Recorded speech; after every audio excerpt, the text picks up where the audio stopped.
teman-teman semua. Perkenalkan, nama saya Stefan Lengkong dengan NIM 2021 Jadi saat ini saya akan menjelaskan tentang bagaimana cara menginterpretasikan analisa gas darah atau AGD.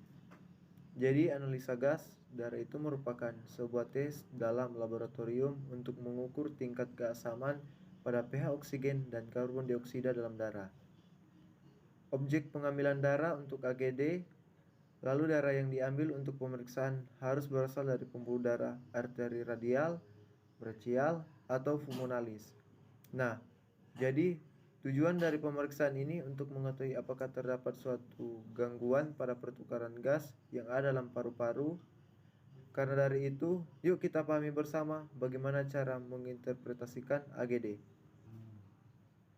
Tips yang pertama, kita harus mengetahui nilai normal komponen AGD. Jadi, untuk pH normalnya 7,35 sampai 7,45. Berikut pH CO2.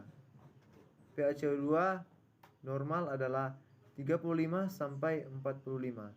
Agar mudah diingat normalnya pH CO2, kalian ingat saja angka di belakang normal pH, yaitu 35 sampai 45. Dan yang terakhir HCO3, yaitu 22 sampai 26. Selanjutnya, tips yang kedua, menentukan posisi setiap komponen AGD. Jika pH di bawah 7,35, asidosis. Jika pH di atas 7,45, itu alkalosis. Pada pH CO2, kebalikan dari pH semakin tinggi pH CO2 maka asidosis, dan semakin rendah pH CO2 maka alkalosis. Lalu pada HCO3 sama seperti pH, di mana pH di bawah maka asidosis dan pH di atas alkalosis. Selanjutnya tips yang ketiga, di mana kita menentukan kondisi tersebut apakah respiratorik atau metabolik. pH CO2 di mana mengindikasikan kondisi respiratorik, sedangkan HCO3 mengindikasikan metabolik.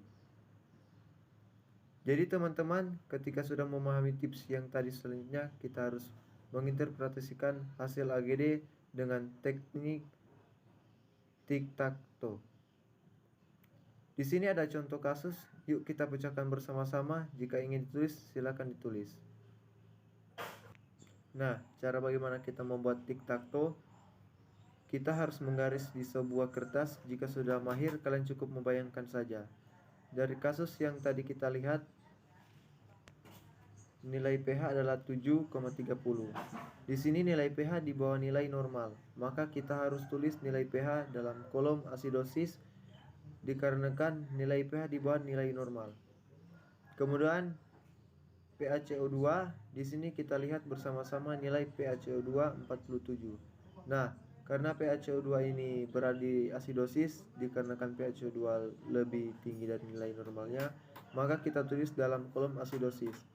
Dikarenakan komponen pH CO2 kebalikan dari pH yang dimana semakin tinggi nilai pH CO2, maka asidosis, dan jika semakin rendah pH CO2 maka alkalosis. Nah, berikut HCO3 dengan nilai 28. Nilai 28 itu lebih atas nilai normal, maka alkalosis.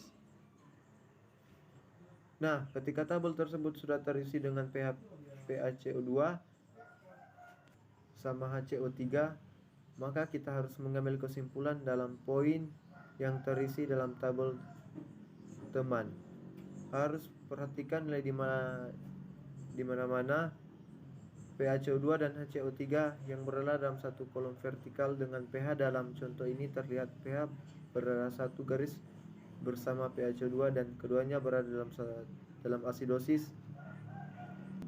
Ingat ya, semua pH CO2 mengindikasikan respiratorik, sedangkan HCO3 metabolik. Jadi pH CO2 berada dalam satu garis asidosis, di mana pH juga dalam satu garis, maka kita simpulkan hasil analisa gas darah tersebut merujuk ke asidosis respiratorik.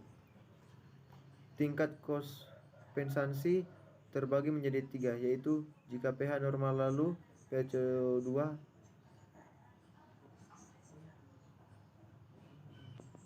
HCO3 abnormal, maka terkompensasi penuh.